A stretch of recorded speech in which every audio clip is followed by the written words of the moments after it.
Hello, everyone. So it's me, Eladia Reyes, with the NP Table Talk, and I'm here with Christy Alleman, NP. Margie Rodriguez, NP. Wonderful. So we wanted to come out and first say thank you to Devoted Healthcare and Hospice Services. She reached out to us and actually said, hey, we have a little gift for you guys. And it's just so warming and heartwarming to hear community support of our podcast and make these cute little NP Table Talk koozies. And we're just appreciative to have that love back. And so thank you for just believing in us, Sippy. Yeah, thank you. So, Thank you. right? So talking about hospice and things like that is another topic that we kind of talked about was advanced care directives, palliative care into hospice care. How do we have those kind of conversations? They are difficult, right? And a lot of people don't like talking about it.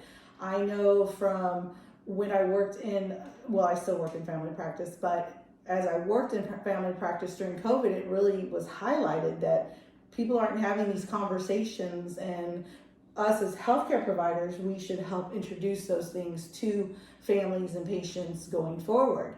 So I know during my annual assessments, I do say, hey, have you spoken to your family about advanced care directives? And people kind of look at me puzzled and they're thinking, I'm 30, I'm 40, like, what does that mean, you know? I go, well, it's not topic of conversation during dinner, but this is your foot in that door where you can say, I talked to my NP Lala at my visit today, and she said, if something does happen to me, what are my wishes? And you know what, husband, wife, whoever, this is what I want. And it makes those decisions, when they're so difficult for those family members, to be able to make those decisions for their loved one, because now you've talked about it and you're honoring the wishes of that loved one. I know for me, I was blessed to have those conversations with my mother, and so when those times came across, it was kind of like, yep, this is what she wanted and this is what she needed, and this is how she wanted her funeral to be, whether it was cremation, burial, those type of conversations. Again, nobody likes talking about that, guys.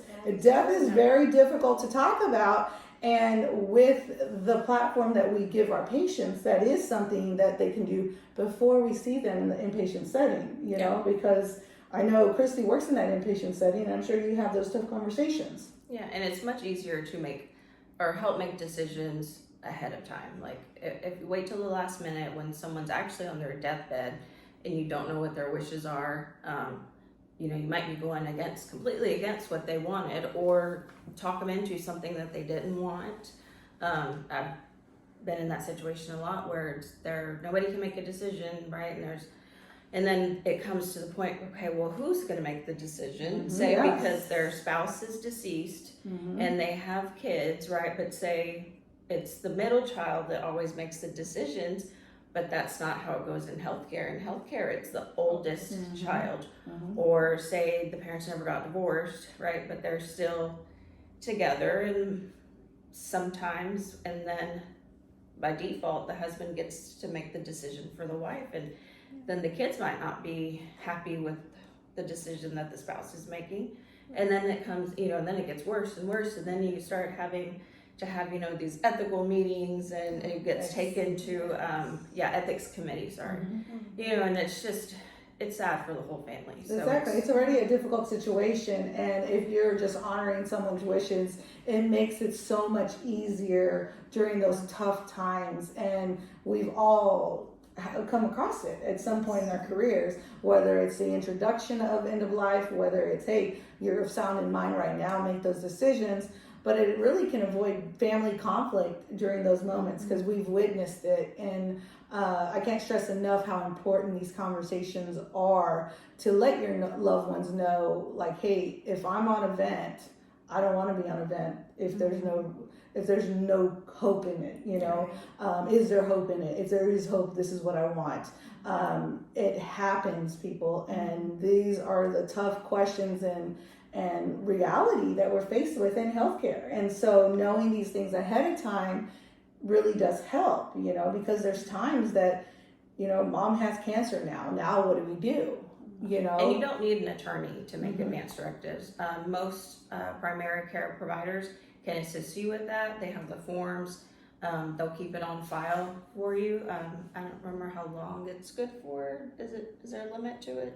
I don't believe I so, don't but think I'm so. not Until you sure. change it, maybe Yeah. until you change it. Mhm. But that's a very good idea. Margie worked hospice, so Mhm. I did. Just in speaking of that a little bit, even personally, like, we've lost loved ones, and when you're not prepared, you're already an emotional wreck.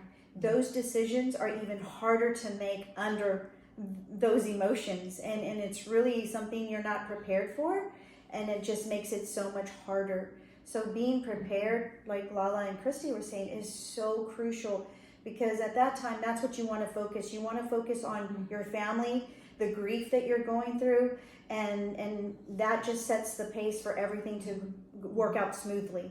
If not, it just makes a roller coaster ride of emotions and having to make decisions that you wish you would have known before. So, and being in hospice, at the time, these patients were coming to us, family members were confused, not knowing, but just putting them at ease, knowing that this transition is the proper transition. If this loved one is already, gonna, they have this chronic, disease and end of life.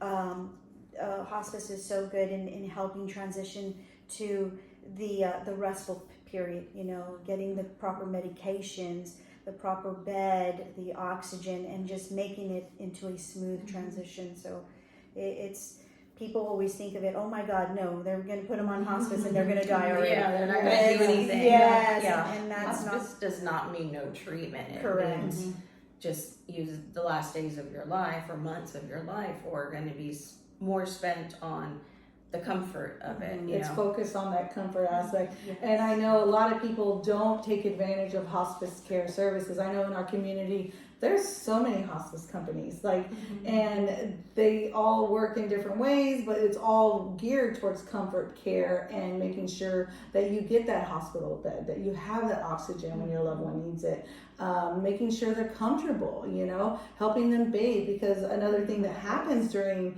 end of life care is that family is put on a lot of stress with decreased sleep. And again, it goes back to those maintaining their wishes and keeping them comfortable and keeping them home or keeping them in the healthcare facility that they're in, whatever it is.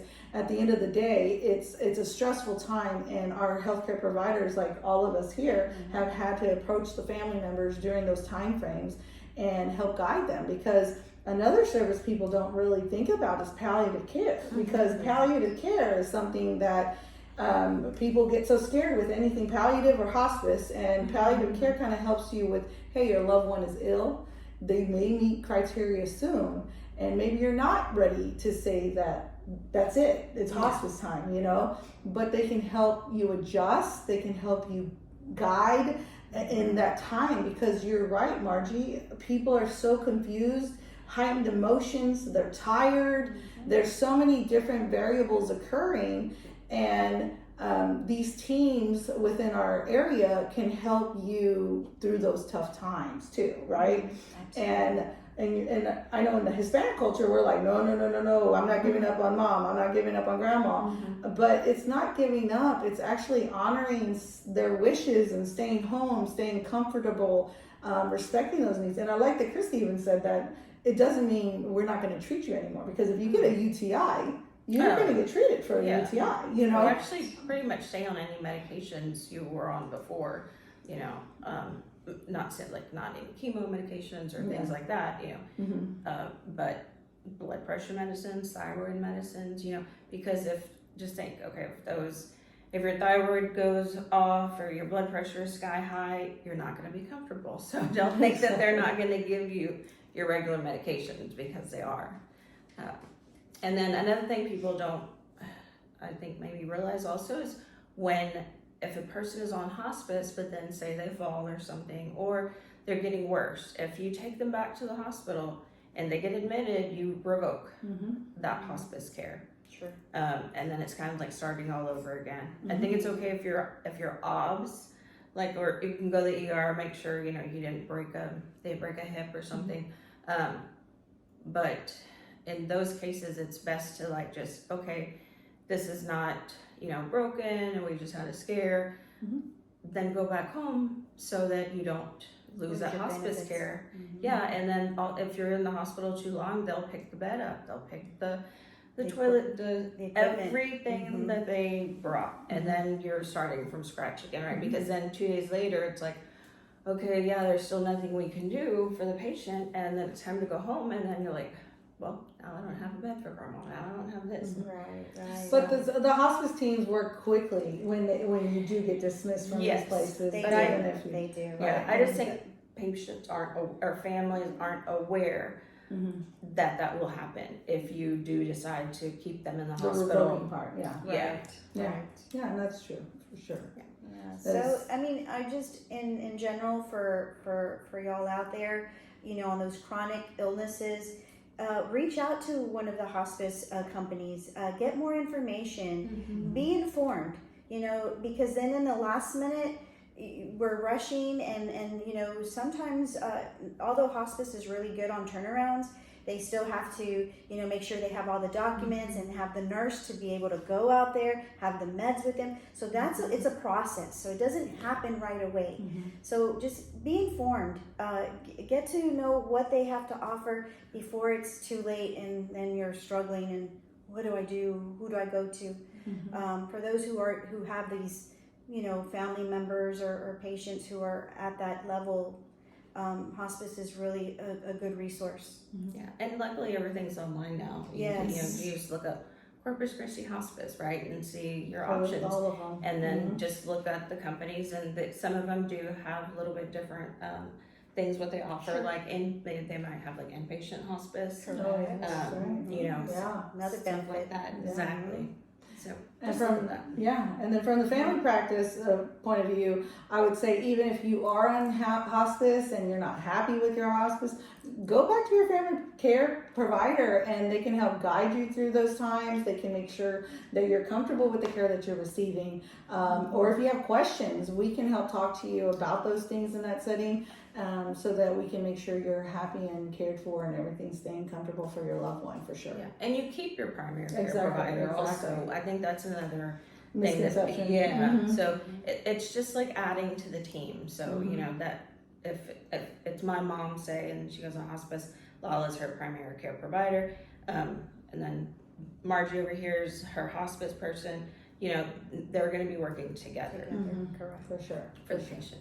It's always about the patient for us, right? At the end of the day. Yes. So that's why we did believe that this was an important topic to kind of bring up, and kind of how do you bring that up even in life? When we're healthy, it's how we talked about. But when someone you care about is ill, how do you make that decision? And at the end of the day, it's your family decision, right? And us as providers say, this is the illness, this is the projection of the illness, and then you guys talking about that and being on the same page, because it makes everything so much easier going forward. And if you need help or you're confused, reach out to your provider, because they can help guide you in that during those circumstances that are so high, So yes, I like that. I like this conversation. Yes, I do. So I guess the big takeaway is just reach out when you're not sure, and honestly have those conversations now versus later, so that you know what your loved ones want and introduce it to them earlier than later. And also, my dad passed away like 2 years ago now, and it is expensive. It's really expensive. Whether it's a cremation or not, the burial site itself. So there's just a lot of planning that goes into when someone passes away. So let's also start talking about those. Like, do they want to be cremated? Do they not? Where do they want to be buried? Where do they want to be buried? There's a lot of things that go into that. So yeah, start having those conversations as soon as you can. All right, guys. Well, I guess that wraps it up. So thank you for your time. Have a wonderful day, evening, and we'll see you soon. Well, we just wanted, before we end, we wanted to say thank you one last time to Devoted Healthcare Yes, thank you. for your support and for the gifts. Thank you so much. Thank you. All right, thank you. Bye.